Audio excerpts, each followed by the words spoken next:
خوش بچه ها بسه حال استاد نوتون میام با شما شناس میشه من رفتم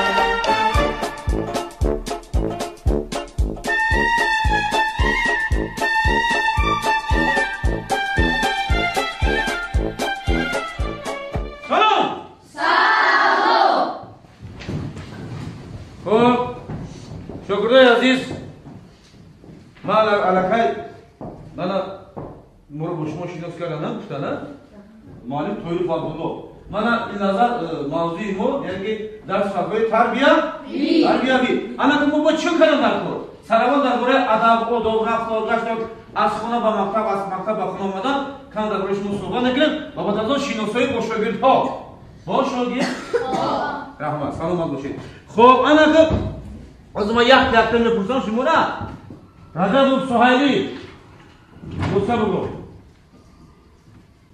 خب حکیمو گلی خودتی دوسته بگو سعیدو ما دوسته بگو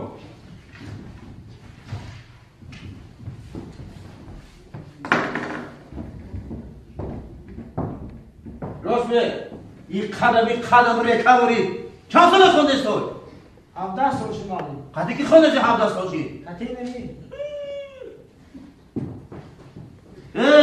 ای چی سر دهانه ای چی حاله ای شبینه ای چی خیلی چی باید باید فرمه خیلی مکتبی ہوئی چه با من شما را گفتم خب و تا چی کنه؟ استاد پلای من گشتی کرد گشتی؟ زندگی چی خیلی زندگی چقدر فویدن و تا چی کنه؟ تما نالوگای استاد بلندتر نبده؟ چی؟ نالوگای زندگی چی خیلی زندگی؟ میشه وایمی میلیون های کن تبزه اوتای خدا چی کنه؟ استاد اوتای ما تاکسی کار میکنه